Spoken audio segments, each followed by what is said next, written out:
Uang mereka pasti tidak akan hilang 1 sen pun. Dia gitu pasti masuk akan dalam daftar tunggu besok selama kuotanya memenuhi.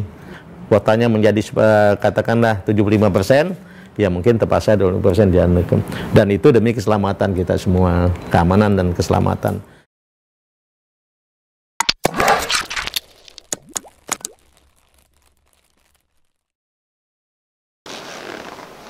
Assalamualaikum warahmatullahi wabarakatuh, Pak. Waalaikumsalam warahmatullahi wabarakatuh.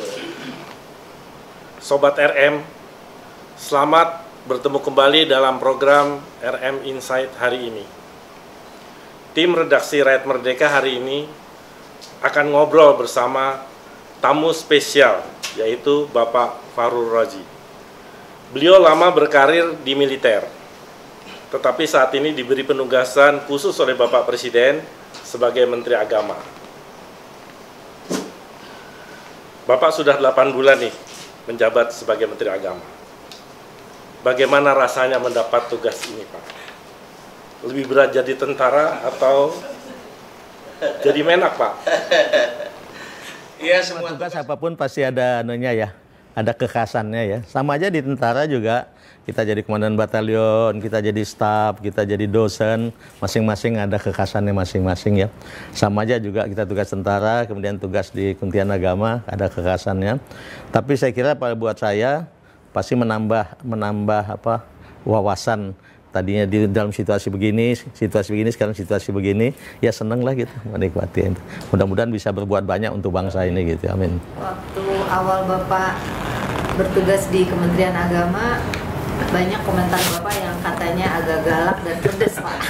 Itu masih terbawa suasana pembawaan leadership di TNI atau memang bawaannya dari lahir begitu, Pak? Enggak. Saya dari lahir memang saya orangnya agak slow gitu, baik gitu. Saya lah kata orang ya, sabar gitu ya. Cuman karena waktu itu mula-mula tugas kan orang melihatnya kan terlalu fokus gitu ya. Padahal ya biasa-biasa aja gitu ya. Seneng Kak. Apalagi saya senang di sini teman-teman saya kan umumnya orang tingkat akademikanya ya tinggilah akademiknya ya. Umumnya profesor, sehingga kalau ada joke-nya di sini, begitu dipanggil prof, noleh semua orang di sini. Dipanggil kiai, noleh semua, kecuali yang nggak noleh, menak aja. Tapi sekarang sudah nyaman ya Pak, udah adaptasi baik nih. Nyaman, sama-sama lah kita dengan tugas. Saya kira kalau tugas-tugas seperti ini paling utama kan kemampuan manajerial ya, manajerial yang sangat dibutuhkan. Karena kan kita memanage manusia untuk tugas-tugas yang tertentu. Padahal ya kalau masalah kemampuan semuanya sudah lengkap kemampuan di sini. Ya, tinggal kita manage sama-sama gitu. Ya, seneng lah. Ya. Di masa pandemi ini memang tantangannya agak berbeda dibanding sebelumnya, Pak ya. Iya. Tapi Bapak tetap artinya menyemangati seluruh jajaran Kementerian Agama ini dari hari ke hari terus menerus. Iya. Mungkin Mbak kasihkan. Arab Saudi akhirnya menggelar ibadah haji di tengah pandemi, Pak, tapi hanya terbatas untuk warga mereka dan warga asing yang tinggal di Saudi. Sementara warga Galen dan warga Indonesia, Pak, yang sudah mengantri itu tidak bisa pergi dan mereka sangat sedih. Bagaimana pendapat? Betul. Iya. Saya kira ya kalau kita mendudukkan diri sebagai mereka pun kita kecewa ya. Tapi kalau kecewa dihadapkan dengan situasi, saya kira kebanyakan ikhlas lah. Kalau sana dibuka pun kita semua mau jadi apa di sana kira-kira begituan ya situasi gini. Dan setelah umumkan itu langsung kami merespon selaku atas nama pemerintah Indonesia saya sampaikan kita sangat mengerti dengan situasi di Saudi dan sangat mendukung apa yang diputuskan Saudi dengan alasan kepentingan keselamatan dan keamanan jemaah. Sehingga besoknya nggak salah saya Dubes Saudi langsung ke sini memberikan apresiasi bahwa Indonesia adalah negara yang pertama memberikan respon positif dan apresiasi kepada kami. Terima kasih. Ya karena kita jemaahnya paling banyak kan kita. Jadi kalau dibilang demi keamanan dan keselamatan ya memang yang paling terkena kan kita begitu. Ya mudah-mudahan semua berjalan baik kita lihat. Demikian juga yang di sana mudah-mudahan baik ya. Saya sempat tanya juga sama Dubes Saudi, bagaimana kalau ada orang Indonesia yang ada di Saudi Pasti dibolehkan Pak, memang tapi nanti mungkin akan kita kasih kuota juga katanya, semacam kuota dia bilang, semacam kuota lah. Mungkin kalau kedutaan boleh sekian, tapi dia belum pastikan, belum pastikan ya. Kepastian kuota ini kapan Pak? Mestinya kalau rencana kan biasanya kita mulai kegiatan itu kalau tanggalnya, kalau nggak salah mulai tanggal 30 ini sudah mulai, ya sudah mulai. 26 kita rencana berangkat dari sini kan. Tanggal 30 Juni ya sudah mulai. Jadi menurut saya sudah ada mestinya. Boleh nanti dicek berapa dikasih kuota, apa semacam kuota atau bagaimana ya. Tapi saya sudah minta juga kalau nanti tahun depan tolonglah kita dikasih tambahan kuota supaya nggak terlalu numpuk. Dia bilang pasti nanti akan dia pikirkan. Meskipun dalam benak saya mengatakan, kebetulan saya udah pengalaman haji 2 kali ya. Dia tambah kuota. Bagaimana di Mina ya, dan bayangan saya begitu. Kalau Mina kan ya udah penuh kan, berjubel sekali orang gitu ya. Tapi bagaimanapun kita minta kalau bisa ada tambahan kuota. Tapi yang lalu pun pada saat kita minta tambahan kuota, dia menjawabnya sangat diplomatis, Menteri Haji di Saudi Arabia. Pak, kalau kuota bukan wewenang kami, tapi wewenangnya OKI, Organisasi Islam Indonesia ya. Tapi kalau untuk sekedar nambah jemaah, kami lihat ada kemungkinan bisa, tapi bukan artinya nambah kuota gitu. Jadi kalau kuota adalah kewenangan Organisasi Konferensi Islam Dunia.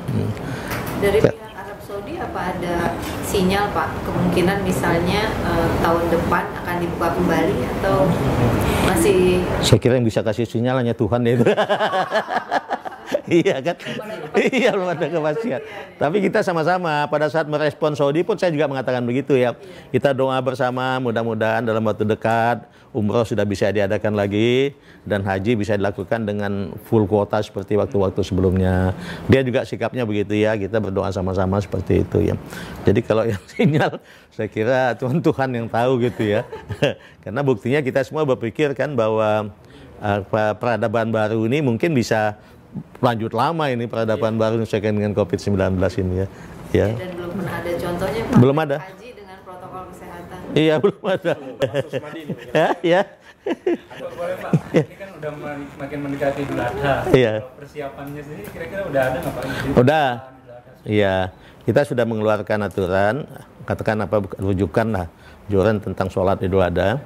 Sholatnya kita bolehkan di lapangan boleh, di masjid dengan catatan kecuali di tempat-tempat yang ditentu yang pemerintah daerah atau Satgas COVID-19 tidak membenarkannya. Jadi kalau selama tidak ada larangan itu silakan di lapangan dengan memperhatikan tentu saja protokol kesehatan dilakukan, jaga jarak, mengecek suhu, batasi pintu masuk, jangan berlama-lama. Kemudian khotibnya juga jangan panjang-panjang. Paling utama memenuhi rukun-rukun agama harus dipenuhi. Tapi bisa diusahakan dipendekkan. Tidak bersalaman, tidak cipika-cipiki gitu ya. Tapi agak repot kan biasanya pembagian teknis itu kan agak repot. Oh ya, itu juga kita anjurkan betul. Kita harus dilakukan di tempat terbuka. Masing-masing punya alat masing-masing, tidak boleh tukar-menukar alat, jangan sampai beliau bagian bawa pisau, kita ganti-gantian pakai pisau, beliau nggak boleh gitu ya. Kita garis bawahi itu juga. Kemudian kita harapkan mereka mengantar dagingnya itu ke alamatnya, jadi nggak mengumpulkan ya. Mengenai persiapan pondok pesantren untuk kegiatan belajar mengajar? Ya, itu menjadi prioritas bagi kami juga. Kami bagi dalam 3 kelompok nyatanya ini ya.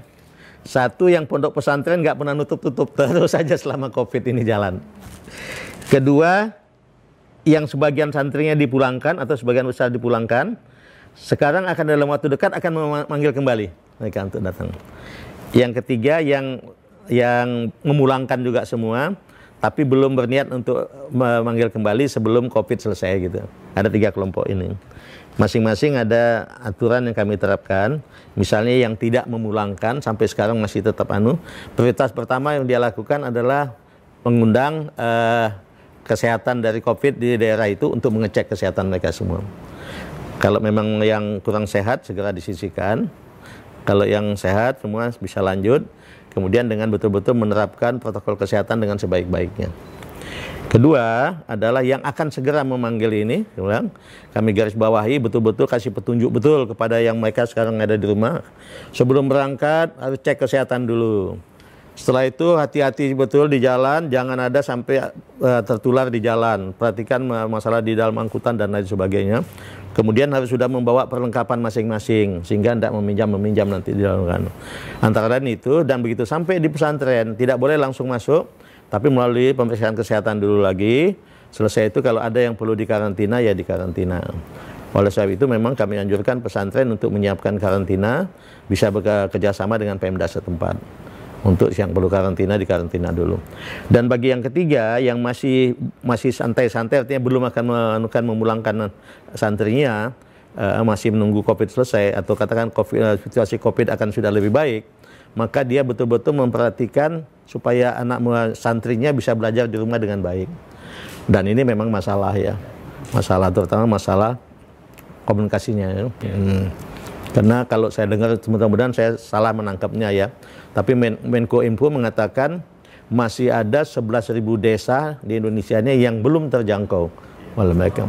Jadi berarti masih banyak anak didik yang belum bisa mengikuti pelajaran penuh. Tapi waktu rapat dengan Wapres memang sudah ditanyakan kepada Menko Info, kalau Anda dikasih waktu 1 tahun kira-kira gitu ya, bagaimana Anda bisa? Kalau 1 tahun saya bisa Pak, asal dananya nggak dikasih. Dia menyebut angkanya, tapi saya kira nggak terlalu itu saya sebut angka ya. Karena kalau dikasih kami uang secara cicilan, katakanlah tiap tahun sekian, lama sekali Pak. Untuk kita akan bisa terjadi lost generation nanti ya, banyak yang tidak menjangkau kesehatan. Jadi terhadap 3 ini kita lakukan dengan pola-pola yang berbeda. Kemudian kita melakukan langkah-langkah, dukungannya dari pemerintah, afirmasi dari pemerintah. 1, sudah disepakati oleh Menteri Keuangan akan memberikan bantuan dana 2,3 triliun. Ini dibagi ke sekian pesantren. Pesantren kita kan, kalau pesantren saja ya, itu lebih kurang 28 ribuan ya, 28 ribu. Itu pesantren aja ya, 8 ribu. Dulu munculnya angka 2,3 ini dari 28 ribu itu. Nah, tapi rapat belakangan, itu belum termasuk yang untuk non-muslim. Rapat belakangan yang dipimpin oleh Wapres ada ide bahwa nggak usah dibagi rata, supaya dibagi secara proporsional. Kalau proporsional maka akan dihitung kembali yang 2,3 triliun ini bagaimana membagi ke tiap pesantren. Tapi pada dasarnya angka 2,3 itu sudah disetujui, ditambah lagi dengan sekian lagi untuk yang non-muslim, itu sudah disetujui oleh Menteri Keuangan. Tinggal memikirkan tekniknya bagaimana setelah ada petunjuk untuk proporsional ini ya. Kalau proporsional kan kita menghitung lagi, mungkin pesantren ini yang katakanlah santrinya cuma 1.000 dibandingkan dengan santri 10.000, tentu yang ini 10 kali lipat dari ini gitu ya. Nanti sedang dihitung-hitung lagi. Tapi pada dasarnya beliau Menteri Keuangan sudah sepakat untuk dihitung. Pak Menteri, Bapak kapan terakhir bertemu Presiden Jokowi, Pak? Apakah ada pesan khusus juga menjelang Idul Adha dari Presiden? Belum. Tapi setelah itu kalau dengan Wapres sudah ada 2 kali lagi atau 3 kali lagi. Kalau dengan Presiden banyak rapat virtual juga ya Pak? Virtual banyak ya. Tapi kalau Bapak Presiden ini kan enak, kalau rapat beliau nggak panjang-panjang, udah poin aja ya. Udah ada aturan kesepakatannya. Kalau yang leader jadi leadernya, misalnya menteri siapa yang pada memaparkan, kalau nggak salah saya maksimal 7 menit. Mungkin ngambilnya dari kultum mungkin. Kemudian yang memberikan tambahan ya 2 menit aja, nggak boleh lebih ya. Kalau ada yang lebih kelihatan muka beliau sudah kurang enak gitu ya. Orang Solo kan gampang dilihat mukanya. Udah kurang enak ya. Tapi menunjukkan bahwa beliau memang maunya orang praktis, nggak mau bertele-tele. To the point aja, to the point. Suka saya itu. Iya. Jadi menyambut Idul Adha ini artinya semua jajaran Kemenak sudah siap untuk bersama-sama masyarakat untuk menerapkan protokol kesehatan secara ketat. Iya, harus begitu ya. Nanti sidang isbatnya untuk menentukan tanggal 1 Zulhijjah ya. Setelah ketemu tanggal 1 Zulhijjah disepakatinya, baru kemudian kita tambah 10 hari menjadi tanggal 10 Zulhijjahnya untuk Idul Adhanya. Ya, tapi sudah kita rencanakan sih ya. Untuk menentukan 1 Zulhijjah bukan 10. Dari situ ditambah 10 hari menjadi 10 Zulhijjah. Tamunya ada tambah. Soal kerja di Kementerian Agama masih work from home atau sudah mulai masuk ke kantor? Sudah mulai, dan sudah boleh katakan kalau belakangan ini sudah 3 hari turut kami di sini ya. Teman memang nggak full capacity lah ya, nggak full capacity. Yang terkait langsung aja. Mungkin kira-kira kalau di sini mungkin ada bangsa 60-70%-an ya. Iya, ya itu yang masuk gitu. Dan memang kadang-kadang banyak hal yang lebih efektif pada saat kita ketemu ya. Ketemu lebih cepat, nggak makan waktu ya.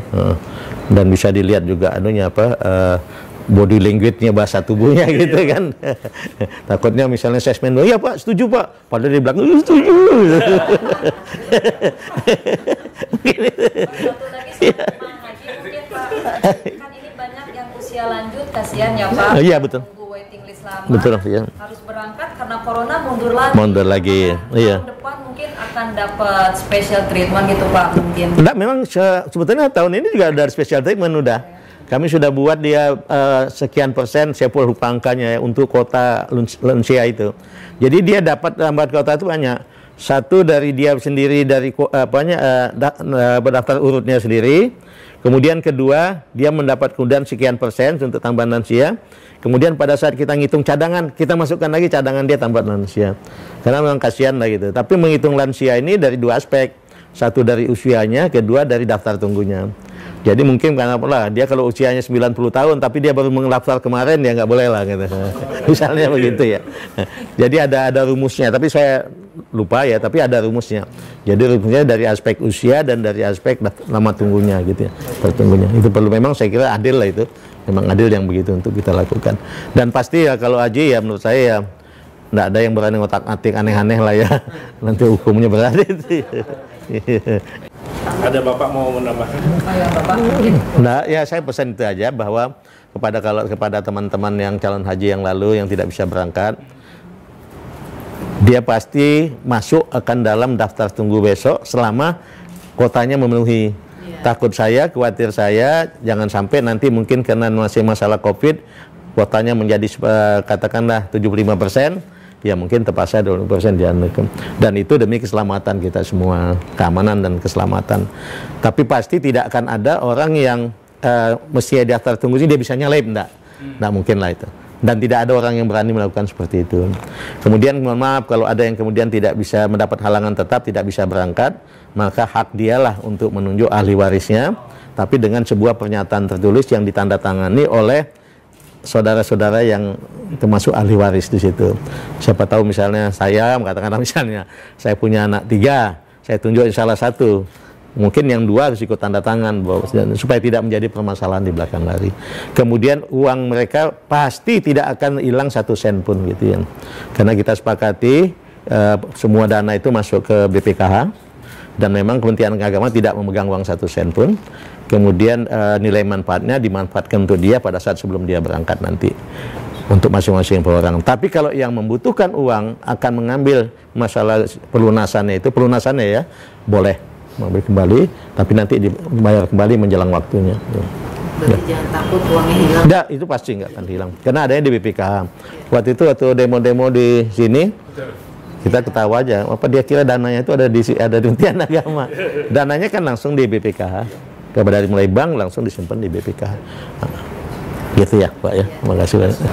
Baik Pak Menteri, terima kasih atas obrolannya hari ini. Ya. Semua penjelasan Bapak Menteri akan menjadi bahan tulisan dan berita utama di Harian Rakyat Merdeka.